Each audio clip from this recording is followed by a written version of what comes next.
Bagi yang sering lihat video ini dan belum di-subscribe juga, tolong di-subscribe dulu ya, karena subscribe itu gratis, tidak dipungut biaya sepeser pun.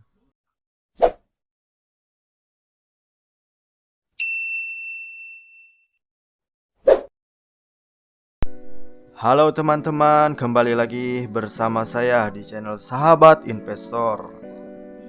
Pada video kali ini saya akan membahas pada emiten yang sebentar lagi akan IPO.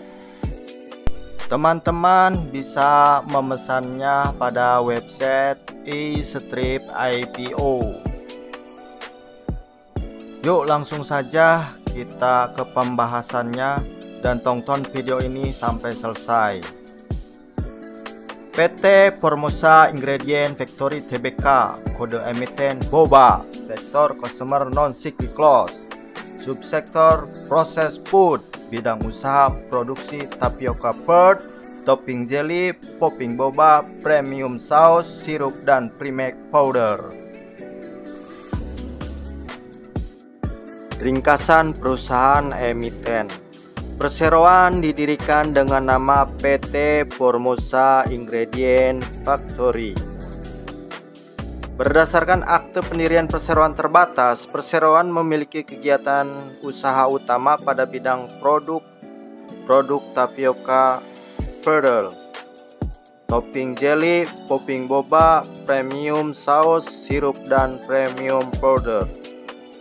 Dalam menjalankan usahanya, perseroan memiliki visi untuk memproduksi berbagai macam produksi berkualitas tinggi dan aman untuk dikonsumsi yang didukung oleh kapasitas pabrik yang masif, fasilitas produksi yang canggih serta higienis. Selain itu didukung dengan standarisasi sesuai dengan standar keamanan pangan yaitu ISO 22.000/2018, BPOM, dan sertifikat halal. Untuk mencapai visi tersebut, perseroan memiliki misi yaitu untuk menjadi pemain utama pada industri makanan dan minuman dengan skala internasional.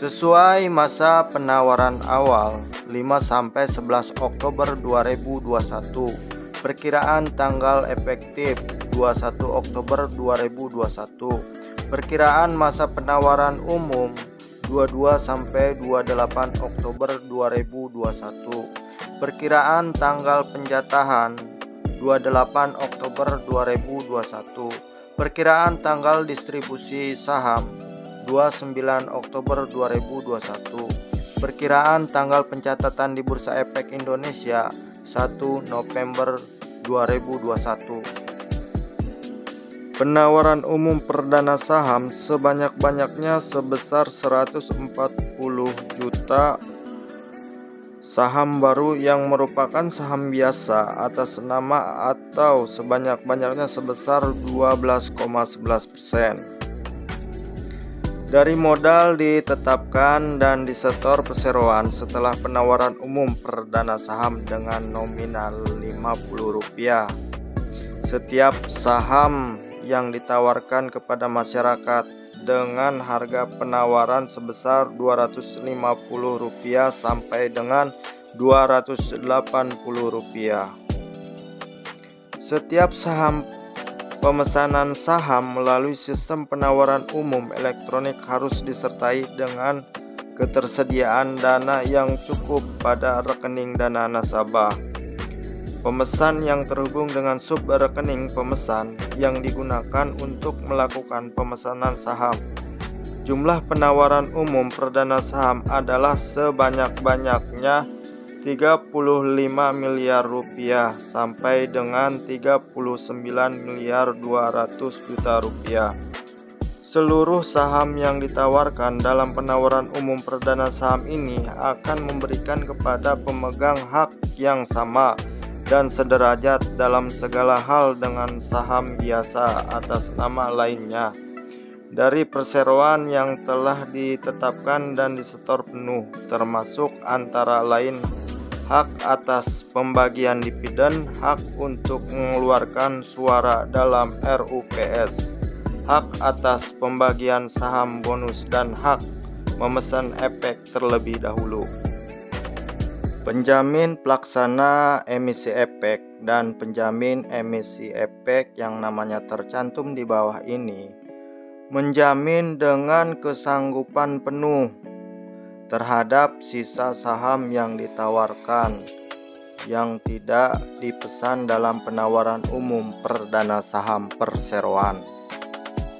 Rencana penggunaan dana yang diperoleh dari hasil penawaran umum perdana saham. Seluruh dana yang diperoleh dari hasil penawaran umum perdana saham perseroan setelah dikurangi seluruh biaya-biaya emisi yang berhubungan dengan penawaran umum, seluruhnya akan digunakan dalam rangka modal kerja perseroan sebagai pembelian bahan baku, bahan penunjang, biaya operasional, dan biaya pemasaran atau marketing untuk memperluas jaringan pemasaran dengan mendistribusikan ke daerah-daerah lain serta promosi-promosi yang dilakukan ke daerah lain guna mendukung pertumbuhan perseroan ke depannya. Laporan posisi keuangan. Total aset 31 Desember 2018 sebesar 3.738.653.596. 31 Desember 2019 sebesar 28.846.985 mengalami peningkatan, dan di tahun 31 Desember 2020 yaitu sebesar 56.548.457 mengalami peningkatan. 31 Maret 2021 sampai dengan 31 Agustus 2021 mengalami peningkatan sebesar 29,81%. Jadi sahabat, total aset perseroan dari tahun ke tahun terus meningkat ya sahabat.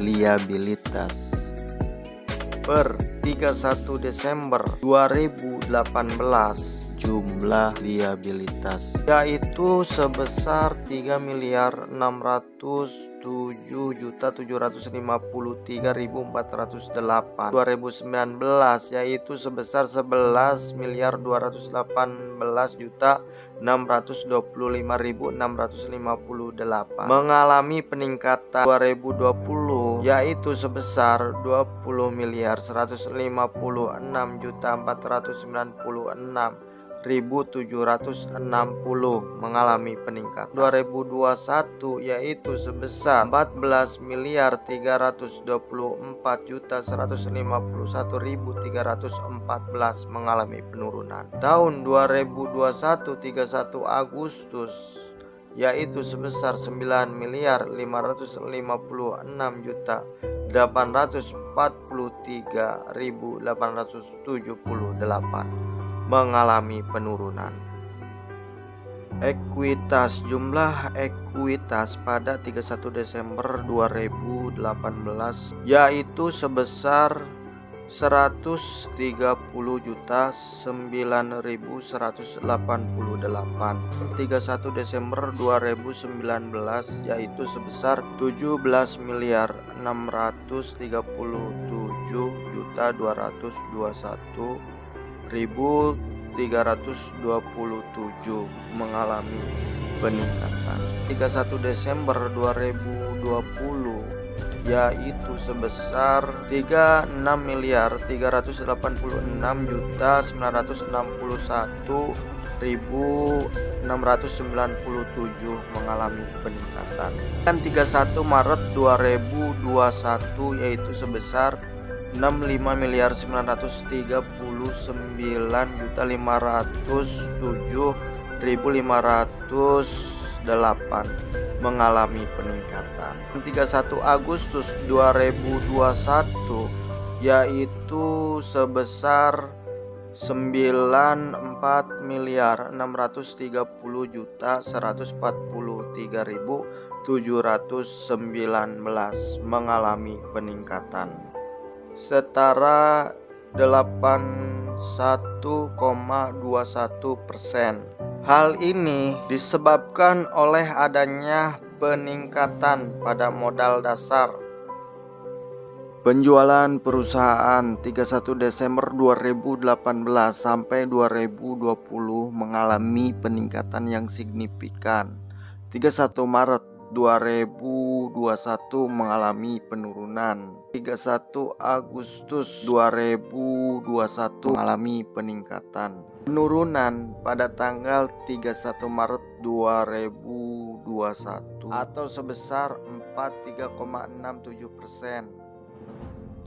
Hal ini terutama disebabkan oleh adanya penurunan pada penjualan makanan dan minuman. Penurunan penjualan dari segmen makanan dan minuman dipicu karena berkurangnya konsumsi masyarakat akibat pandemi COVID-19.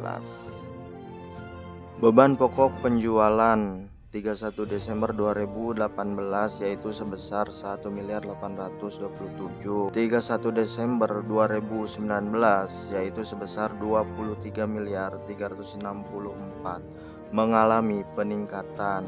31 Desember 2020 yaitu sebesar 37 miliar mengalami peningkatan.